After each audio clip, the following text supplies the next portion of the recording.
Hi there, I'm Dr. Hans Lee. I am the Medical Director for the Congestive Heart Failure Program here at Wellstar. I'd like to welcome you to our video series for the Heart Failure Academy. I'm very excited that you've decided to participate in this presentation. I think it will offer you a lot regarding education for congestive heart failure. Congestive heart failure can be very scary. It even has a scary name, and there's a lot to learn. But I really think if you learn something from this series, you'll learn how to live your best life with this condition, and also what you can do for yourself to improve your quality of life. Thank you, Dr. Lee, for that great introduction. Thank you for joining us today. To get started in this segment, we're going to be discussing what heart failure is and hopefully help you understand what your diagnosis is a little bit better. That will be presented by one of our heart failure nurse navigators, Ashley. She will also help you understand how to pick some realistic goals to help you meet some of your personal goals along your journey. And then also following that, she will talk about stress management, since cardiac disease and heart failure is not just about your body, it's about your mind and healthy emotions as well. After that, we have our other nurse navigator, Hannah. She will talk to us about the importance of establishing good daily habits to check in with yourself, and how we can identify symptoms that might be able to help you treat yourself at home and know when you're gaining fluid, so we can hope to avoid any extra office visits or hospital admissions. So thank you. I hope you enjoy the session. So what is heart failure? Well, we all know that the heart is a muscle. It's a muscle that pumps oxygen-rich blood from your heart to the rest of your body, what we call systemic circulation. Your body returns that blood to your lungs and passes along the way through your kidneys and liver for filtration. It picks up nutrients in your digestive tract, but the power behind it all is your heart. So basically, your heart is a pump, and when you have heart failure, you have a pump problem. Usually, either your heart is stiff and it doesn't relax well, or it's weak and it doesn't pump very strongly. Either way, you have a pump problem. We call these two types of heart failure systolic and diastolic. Now, that doesn't mean it's not possible to have a combination of both. As a matter of fact, many people do. But more recently, the medical community has started calling them heart failure with preserved ejection fraction and heart failure with reduced ejection fraction. So you might hear some people call it HFpEF and HFrEF. But what is that ejection fraction that they're talking about? Well, the ejection fraction is the percentage of blood that leaves the left ventricle with each beat of your heart. A normal ejection fraction is anywhere from 50 to 70%. No one has 100% ejection fraction. We wouldn't want you to. We need some of the blood to stay in the chambers to keep the heart muscle excited. Your medical team probably gave you a percentage when they were talking about your ejection fraction, or your EF. Perhaps your EF is 20 to 25%, or maybe 50 to 55%. That percentage comes from a test called an echocardiogram. It's commonly referred to as an echo. It uses ultrasound waves to evaluate the function and structure of your heart. Over the course of your treatment, you may have multiple echoes because your ejection fraction can change. You can regain ejection fraction and you can lose ejection fraction. Some other tests that you might have undergone during the diagnostic process include a B-type natriuretic peptide, or BNP blood test, a chest x-ray, an echo or transesophageal echo, also called a TEE, a stress test, and a cardiac catheterization. Depending on your condition, your physician may have ordered additional tests as well. Heart failure is a chronic progressive disease. That means once you've been diagnosed with it, you always have it, but it's very manageable. Most of the time, it's medically managed, so that means there's going to be some prescriptions involved. But we cannot stress to you enough the importance of regular follow-up with your cardiologist or whoever is treating you for your heart failure. Now, you're probably wondering how you got this diagnosis. What causes heart failure? There are many different causes, including high blood pressure, valve disease, arrhythmias like atrial fibrillation, thyroid disease, kidney disease, diabetes, drug use, or heart defects present at birth. All of those can cause heart failure. In addition, heart failure can occur when several diseases or conditions are present at the same time.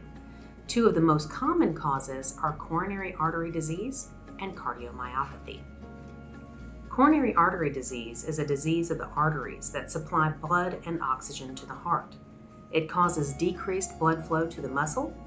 If the vessels become blocked or severely narrowed, the heart becomes starved for oxygen and nutrients. Eventually, CAD can lead to a heart attack, causing damage and scarring of the muscle. Cardiomyopathy is damage to the actual muscle of the heart. Different causes include infections, medications, alcohol or drug abuse. Some cardiomyopathies can be caused by a virus or occur when a woman is pregnant. Unknown causes are called idiopathic. So, now that we've talked about what heart failure is and what causes heart failure, let's talk a little bit about what it looks and feels like to have heart failure. To tell you more about the symptoms, here's my colleague Hannah Saporsky.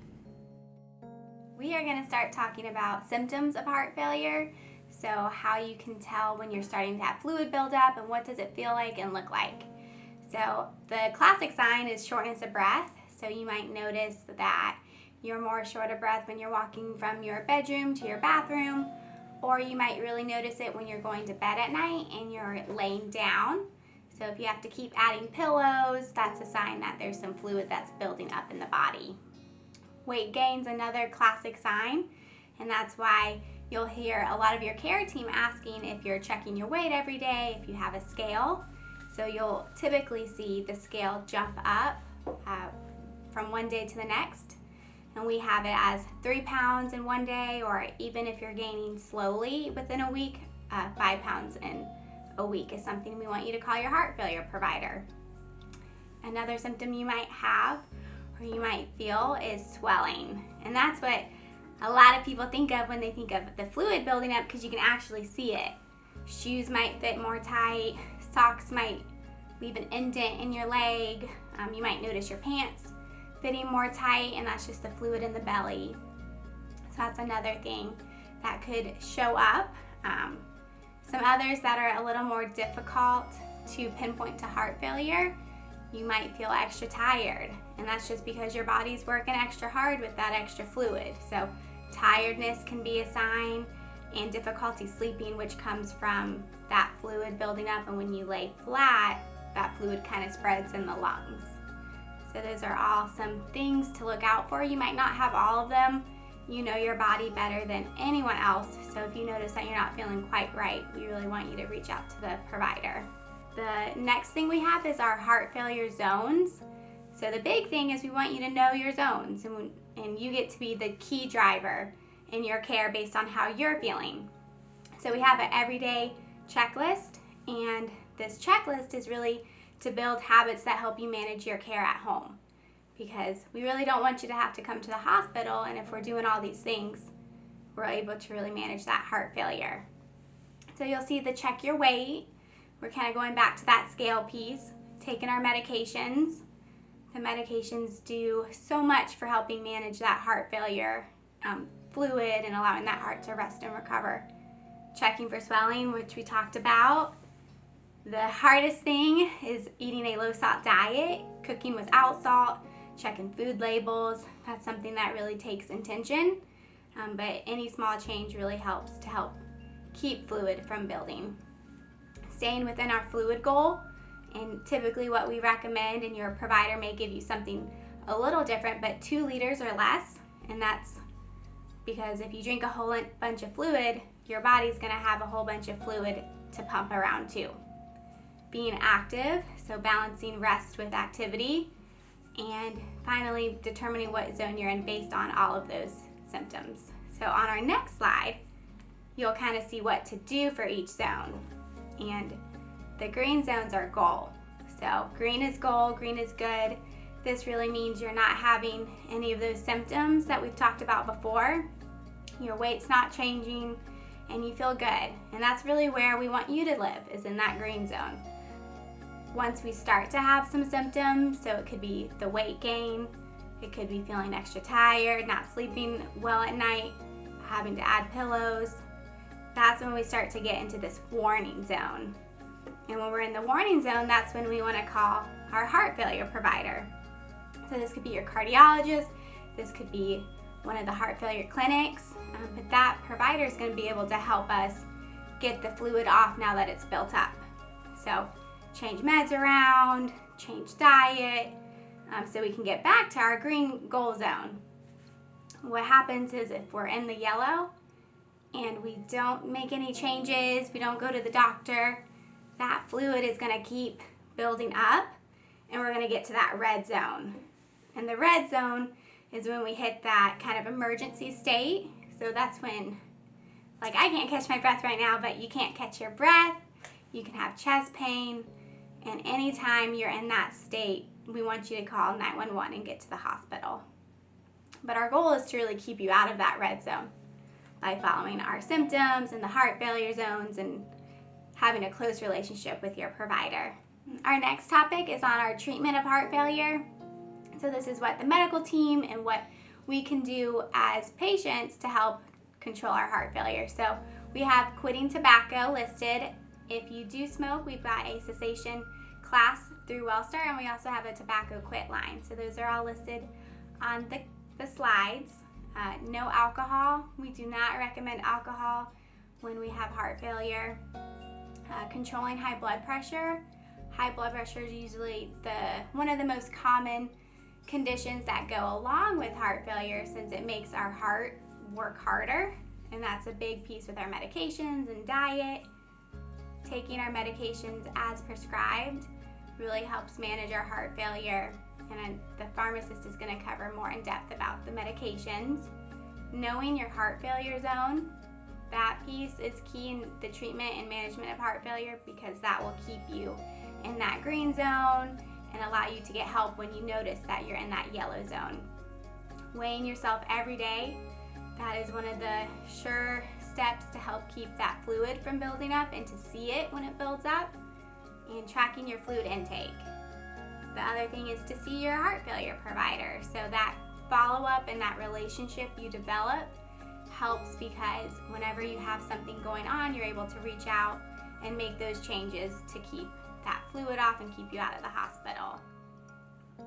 And again, we always want you to call the provider if you're in that yellow zone. For our heart failure treatment options, there are now more things available than ever before. We, of course, always have our lifestyle changes coupled with medications from the provider. And now we even have a whole specialization with our advanced heart failure providers with LVADs or pacing devices.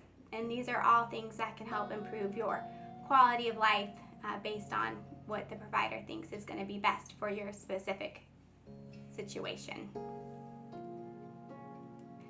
Heart failure is a team effort. So you, of course, have a whole team supporting you with nurses, providers, you have dietary specialists, you have exercise specialists, but the key is you are the one that, based on medications, you're the one that has to take your medications. If you have appointments or you need to call the doctor, that's up to you to be able to do that. And anything you do need, you just need to let the team know, and we'll work to make sure you have what you need to be successful. That's right, Hannah. You, the patient, are the key player on the team managing your heart failure. So we have some strategies that we think will help you be successful. The first is realistic goal setting, and second, stress management. Now we have some goals in mind for you as you attend the Heart Failure Academy. The first is to identify worsening symptoms of heart failure. Remember when Hannah spoke about some of those symptoms of a heart failure exacerbation? Symptoms like shortness of breath, swelling in your feet, legs, ankles, and abdomen, coughing, confusion, and fatigue?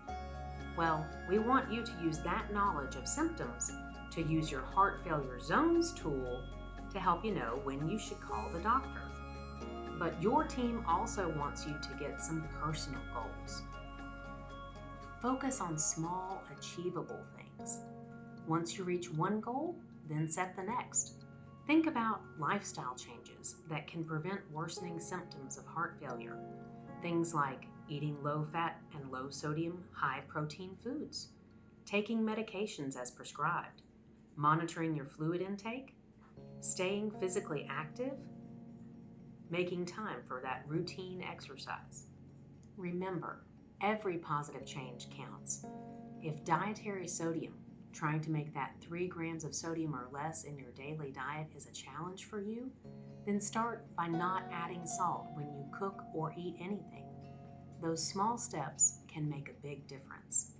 At some point in your treatment, someone has probably asked you to describe the stress in your life. What is stress? Stress is what you experience when you feel overwhelmed by the things happening in your life. As a result, you feel powerful emotions which you may find difficult to manage. Physical, mental, or emotional strain or tension that occurs in response to a stressor. That is a specific stimulus or event. And being diagnosed with heart failure is definitely stressful. I'm sure you already know stress can be negative or positive. Everyone actually needs a little bit of stress in their life in order to continue to be happy, motivated, challenged, and productive. What does it look and feel like to have too much stress? Well, emotionally, stress symptoms often include indecisiveness, difficulty meeting important deadlines, low self-esteem, restlessness, a tendency to criticize and be argumentative, irritability or anger, lack of motivation, moodiness, anxiety or depression, and social withdrawal.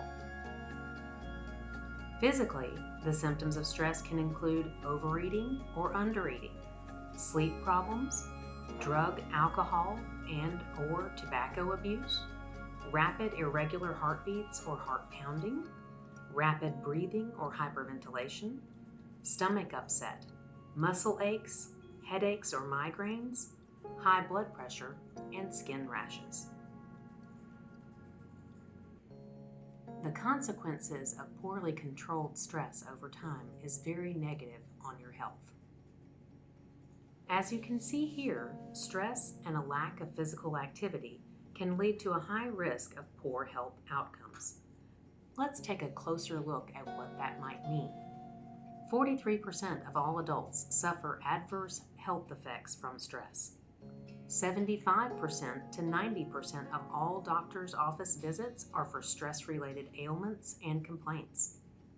Stress can play a part in problems such as headaches, high blood pressure, heart problems, depression, anxiety, and more.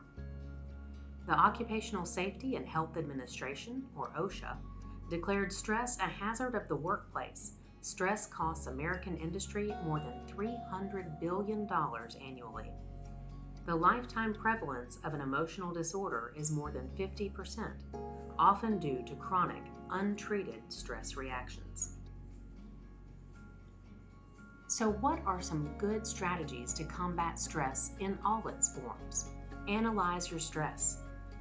Use positive self-talk. Time management and planning. Get organized. Reward yourself. Learn to say no and set boundaries. Learn to delegate. Develop a support system. Find a hobby or participate in activities. Practice healthy sleep habits. Eat right and exercise. Take breaks. Time away. Look for humor. Have fun. Avoid harmful behaviors. Set realistic goals. Attend all medical appointments. Communicate and ask for help. Stress reduction techniques can include relaxation and massage, deep breathing, meditation, mental imagery, praying, reading, or yoga. If you feel like you could use some additional support, there are many resources available. These are just a few. The Wellstar Behavioral Health Unit or Outpatient Counseling Services. Local senior centers can be a great resource, and there's also a peer-to-peer support group called Mended Hearts. It's affiliated with the American Heart Association and is specifically for heart patients and their loved ones. Remember, self-care is extremely important. Some would even say it's a divine responsibility. So take excellent care of yourself. We look forward to seeing you at your next appointment. Thank you guys for tuning in today. We hope it was helpful and you have a better understanding of your heart failure and hopefully ease your mind a little bit about how to be realistic in achieving and meeting your goals. Join us next time to learn about your diet, making better food choices, and understanding how to make that into your lifestyle. Until then, be well.